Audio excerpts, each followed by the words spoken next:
Ito po mga kababayan, yung mga kapatid nating Muslim nanawagan dito na pag-resign na itong bangag na presidente natin mga kababayan. Ito po yung sinisigaw nila na bumaba ka na PBBM dahil talagang sumasama na talaga itong gobyerno natin.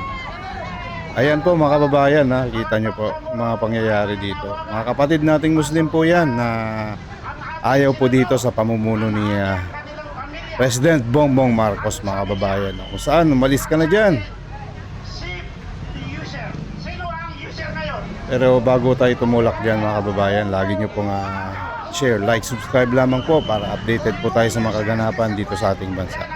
Maraming salamat po mga kababayan.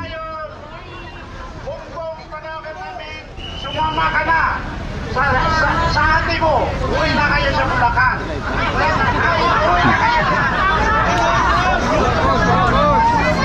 Hello boss.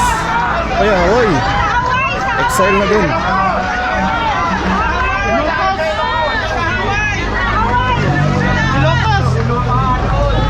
Yan ang sabi ng ate mo. Mahal ka niya. Hindi porke sinabi niya sa ating sambayang Pilipino. Boss, bumaba ka na. Managot kayo Pinakita niya ang kanyang sa mga pandadarambong ninyo. Sana mabasa iyo kung hindi ang kapatid mo na sinabi niya sa iyo. Kasi kapag hindi mo siya sinunod, tinutuloy-tuloy mo ba ang nasa isip mo, ginagamit ka lang ng mga kasama mo. Ang talagang nagmamahal sa iyo, yung ate ko. So umuwi na kayo. Sasamahan ka ng kapatid mo.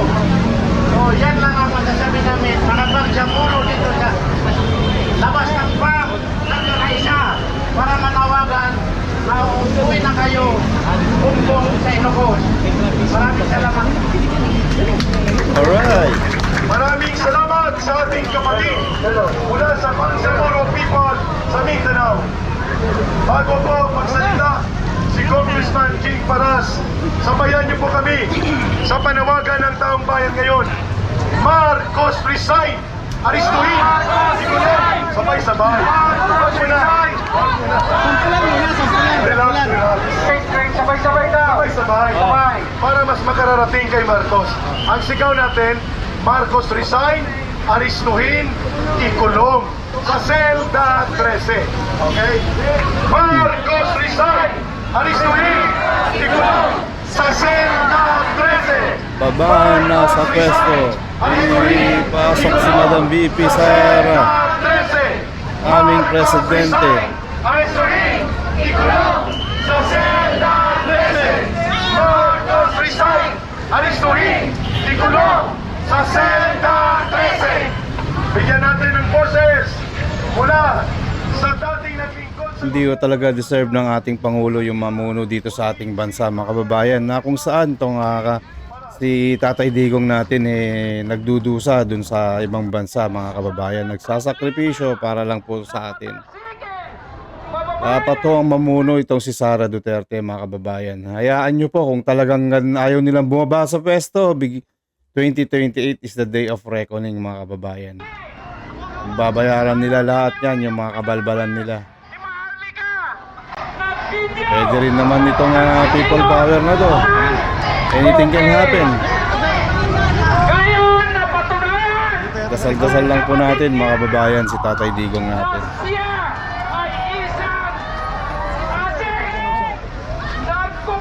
Di naman natutulog ang Diyos mga kababayan.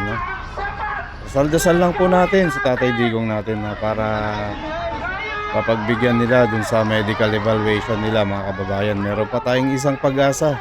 Hindi man napagbigyan yung interim release niya, yung kanyang medical evaluation na talagang unfit po siya. Pwede po siyang ipadala sa ating bansa. Ang pera ng taong bayan! Palagi nyo! Yung gawin sa saan ngayon ang flood control? Ang flood control ay ginawa na pinagbigay kay Saldico, kay Martin Romualdez. Alam niyo, saan ngayon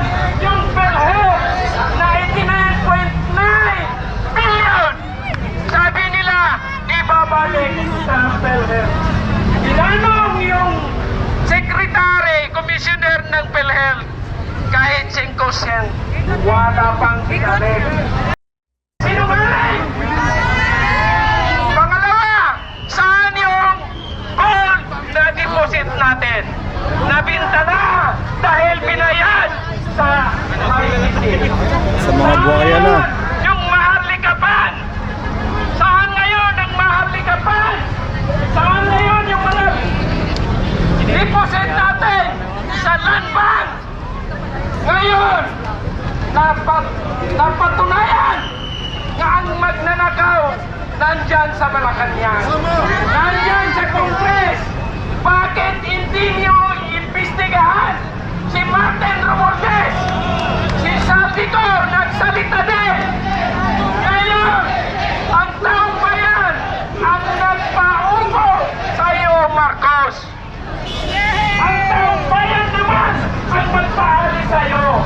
Maawa ka naman. Ngayon, luluhos na ang mga tala.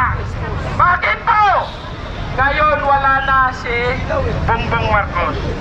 At ngayon, ka na! Marcos! Yan po yung mga kababayan natin na nanawagan po, mga kababayan.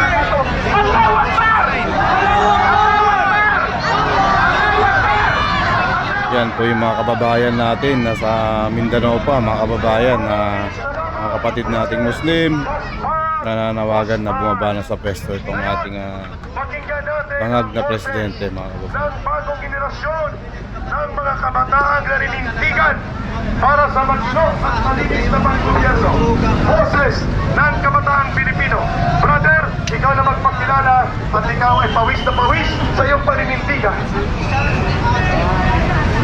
Okay, assalamualaikum warahmatullahi ta'ala wabarakatuh. Ahlan wa sahlan sa inyong lahat, mga kapatid ko, mga muslima at saka muslim. Takbir! Allahu Akbar! So, dalawang gabi na po. Ito na yung pangalawang araw namin dito. Doon kami sa kabila. Kaya kami po yung naghahatid ng pagkain para sa lahat ng mga realista. So ngayon, kaya nandito tayo para ipakita natin kay Bongbong Bangag na yan na yung galit natin. So ngayon, umuulan na, di ba? Nalala niyo yung sinabi niya na imbis na pag-umulan, iipunin daw yung tubig para sa tagtuyot, kakailanganin daw natin yun. Putang ina naman, oh. Di ba? So ngayon, Marcos, tatlong kayo, Marcos, nawawalan na ako ng boses. Please lang, mag-resign ka na! Mag-resign ka na! Mag-resign ka na! Mag-resign ka na! So ngayon, nandito na kami para ipapakita sa iyo, Bongbong Marcos. Nagsalita na si Saltico. Yung mga may saltik sa panunungkulan ng gobyerno, huwag na kayo magtago. Nagsalita na yung pangatlo nila, Bongbong Marcos Bangag. Hanggang dito na lamang po. Magandang hapon po sa inyo lahat. Sa lahat ng pumunta dito. Takbir! Allahu Akbar!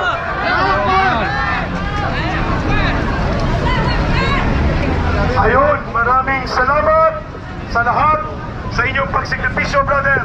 At may Ayan po, mga kababayan, yung mga kapatid nating mga Muslim na kung saan nanawagan dyan na bumaba na sa pwesto itong ating Pangulo, na kung saan sawang-sawa na dito sa mga kasinungalingan nila sa ating mga kapwa Pilipino, mga kababayan. Ayan po, mga kababayan, ayan po yung mga kaganapan dito sa ating bansa ngayon. Huwag niyong kalimutan i-share, like, subscribe at magdasal-dasal po tayo palagi para sa makalaya na po ito si Tatay Digong natin. Everything is possible naman po, mga kababayan, unless magdasal-dasal lang po tayo para makalaya na si Tatay Digong.